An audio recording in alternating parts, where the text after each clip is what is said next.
안녕하세요. 오늘부터는 인구 단원에 대해서 공부하도록 하겠습니다.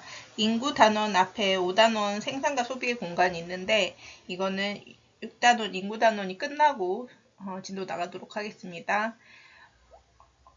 인구 단원에서도 첫 번째 인구 분포와 인구 구조의 변화에 대해서 공부해 보도록 하겠습니다. 그 중에서도 오늘은 1번 우리나라의 인구 성장과 공간적 분포 특성에 대해서 알아보도록 할게요.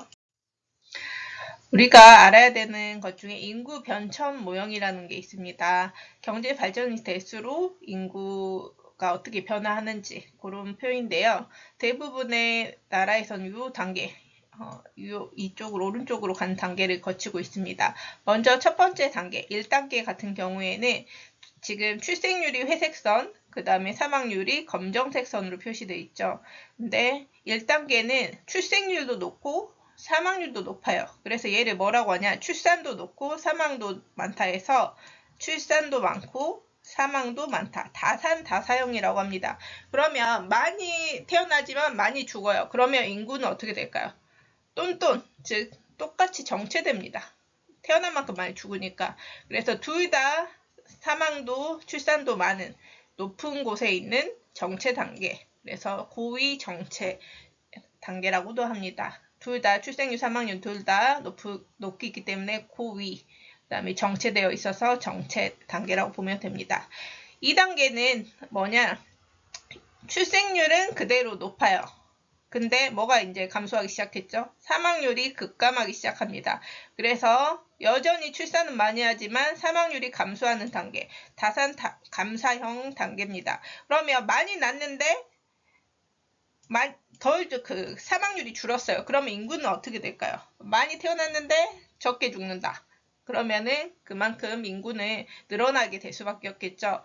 그래서 인구가 늘어나는 초기 확장 단계다 해가지고 이만큼 인구가 증가하게 되는 거죠. 왜? 출산에서 사망을 빼보면 이만큼 인구가 늘고 있는 거죠.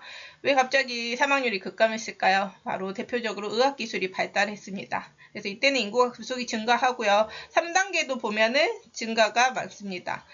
이때는 어떤 단계냐? 출생은 감소해. 근데 사망률이 적어요. 즉, 출산율이 드디어 감소하기 시작했지만 사망률이 감소가 아니고 이제는 적어지는 단계까지 오게 됩니다. 그럼 이때도 출산에 비해서 사망이 더 적잖아요. 마찬가지로. 그래서 이때도 여전히 인구는 확장하게 되는 겁니다. 그렇지만 2단계에 비해서는 인구 증가율이 다소 낮아지는 시기이긴 합니다. 그래서 어쨌든 후기에 확장하는 단계라고도 보고요. 이때는 왜 갑자기 계속 다산이었다가 3단계 감산을 하게 되냐? 가족 계획을 세우는 거죠. 너무 많이 태어나서 이제 예전에는 농사를 지어야 되니까 애를 많이 낳는 것이 노동력 측면에서도 유리했지만 지금은 그런 시대가 아니다 보니까는 3단계 정도에 오면은 가족 계획을 통해 가지고 애를 좀 적게 낳자. 그다음에 자녀에 대한 가치관도 변화하고 뭐 여성들의 사회 진출도 증가하고 등등의 이유로 출생률이 낮아지게 되는 겁니다.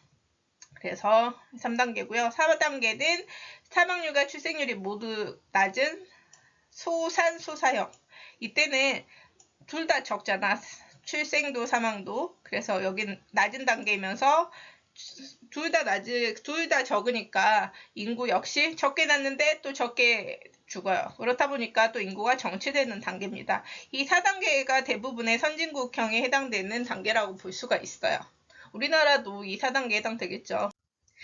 우리나라를 그러면 인구 성장, 방금 봤던 인구 변천 모형 같은 경우에는 일반적인 인구 성장, 인구 변화 그런 모형이라면 우리나라의 인구 성장을 좀 더 디테일하게 알아보도록 할게요. 비슷합니다.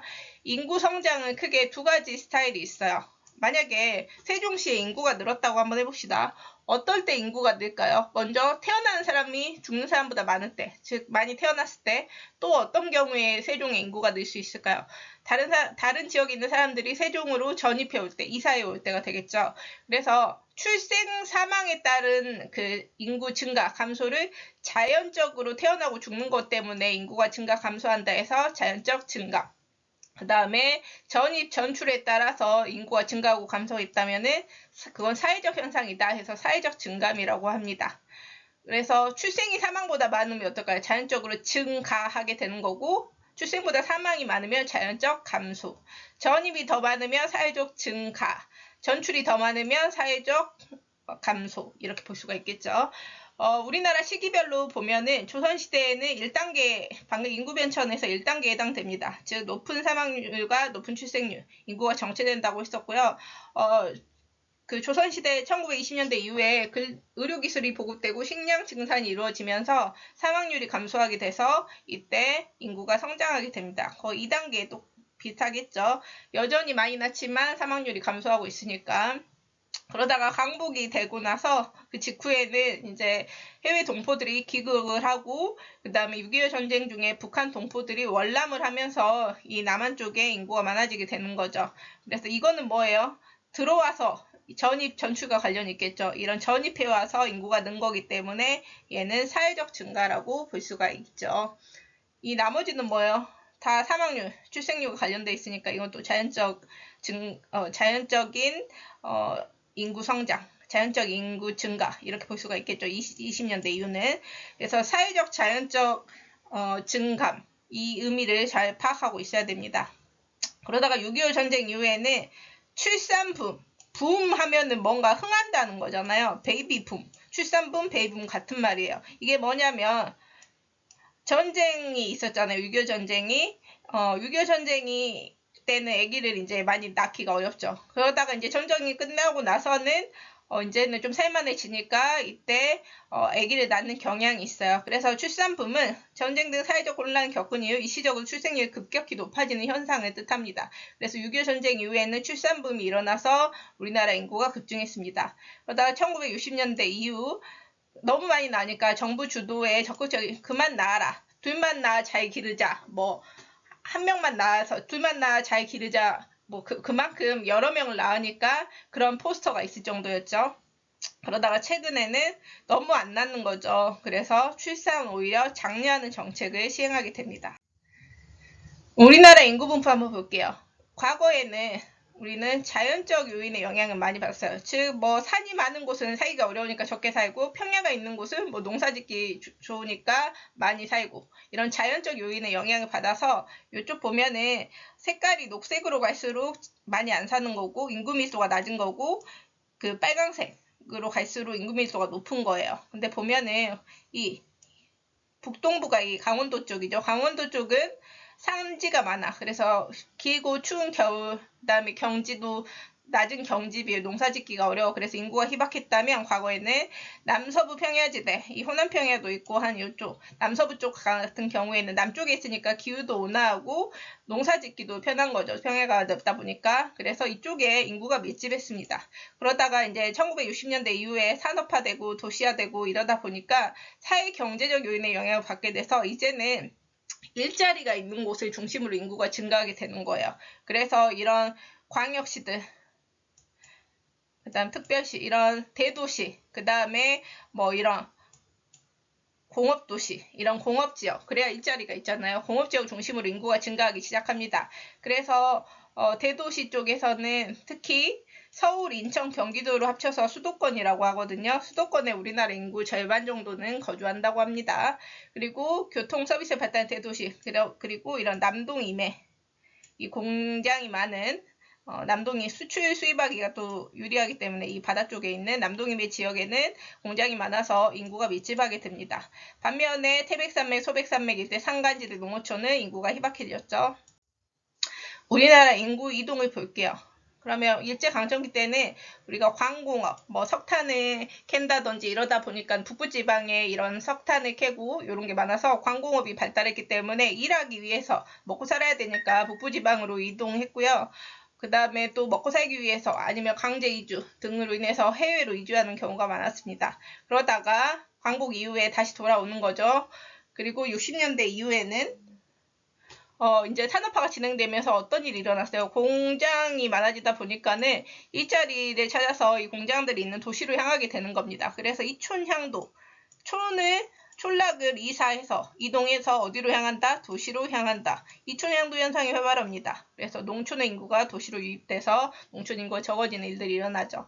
그러다가 1990년대 이후에는 수도권, 대도시로 인구가 집중하고 근데 서울로 너무 많이 몰리다 보니까 어떤 일이 일어나냐? 서울이나 뭐 부산 주변에 이런 그런 대도시 주변에 어떤 일들이 일어나냐? 예를 들어 서울로 예시를 들어볼게요. 서울의 인구가 너무 많이 밀집하면 어때요? 여기 땅값도 비싸지고 교통혼자, 뭐 환경오염 등등의 문제가 생기겠죠. 그래서 여기 집값도 너무 비싸고 이러니까 살기가 힘들어져. 그래서 어떻게 됐어요? 이 서울에 있는 사람들이 일자리는 여전히 서울에 있지만 예를 들자면 집은 서울 주변으로 이렇게 이사를 하게 되죠. 이 교외 지역으로 주거 환경 혹은 그 공장이나 그 회사들이 또 교외로 나가기도 했어요. 이 교외화 현상이 일어납니다. 인구, 그다음 일자리 등등이 교외로 나가는 현상, 즉 대도시에서 벗어나서 그 주변 지역으로 이동하는 현상, 그게 교외화라고 보면 됩니다. 그래서 서울의 과밀화된 인구가 서울 주변 지역의 신도시나 위성도시로 이주해서 서울 인구는 감소하는 반면 인천, 경기도 인구는 꾸준히 증가하고 있대요. 그래서 이 자료를 보면 2022년 자료고 이거는 총 2013년부터 2022년 합계 자료인데 시도별 인구로 봤을 때 2022년 기준으로 봤을 때는 가장 인구가 많은 지역은 경기, 그 다음이 서울이에요. 그만큼 경기도에 사람들이 많이 살고 있는 거고 그러면 인구가 가장 적은 시랑 도 중에서 가장 인구가 적은 지역은 우리가 살고 있는 세종이라고 합니다. 우리 그때 했지만 약 지금 한 40만 명 정도 살고 있었죠. 그 다음이 뭐 제주. 세종 다음으로 많은 게 뭐 제주 이 정도. 제주도 그렇게 많이 살고 있지는 않습니다. 그래서 세종과 제주는 인구가 100만 명 미만이고요. 그러면 시도별로 인구 순이동. 인구 순이동은 전이 빼기 전출이라고 생각하면 됩니다. 전이 빼기 전출. 즉 순이동이 그 순이동은 전입이랑 전출로 하는데 전입이 전출보다 더 많으면 순유입. 더 많이 유입됐다는 거고 그 다음에 전입보다 전출이 많으면 순유출 이렇게 보면 될 것 같아요. 그러면 인구가 순유입이 가장 규모가 큰 지역은 경기도입니다. 그 다음에 세종도 상당히 많죠. 이 세종은 전체 인구수 자체는 적지만 유입되는 인구는 이 시도별 비교했을 때 상당히 높은 편에 속한다. 반면에 인구의 순유출 규모가 커. 유출이 더 많은 지역 같은 경우에는 전출이 더 많은 지역은 1등 서울. 그만큼 서울에서 빠져나가서 어디로 가? 경기도, 뭐 인천 이런 쪽으로 간다는 거죠. 서울, 그 다음에 두 번째 부산. 이렇게 마이너스권인 거죠. 이동이 마이너스, 즉 유출이 더 많다. 그다음 경기는 특히 서울로부터 인구 유입 인구가 많다 이렇게 나왔고 세종은 우리가 행정중심 복합도시 출범했죠. 그래서 행복도시라고도 하죠. 그래서 인구 유입이 나타났죠. 거기에 공무원들이 내려오고 그러다 보니까 일단 가까이에 위치한 대전으로부터 인구 유입이 가장 많고요. 세종은 반면에 서울, 부산 등의 대도시는 왜 이렇게 또 그 유출이 많냐? 교외화 현상이 일어나는 겁니다. 땅값 비싸지고 문제들이 많으니까 이제 그 인구들이 주변 지역으로 유출되는 교외화 현상이 일어나고 있다. 여기까지 할게요.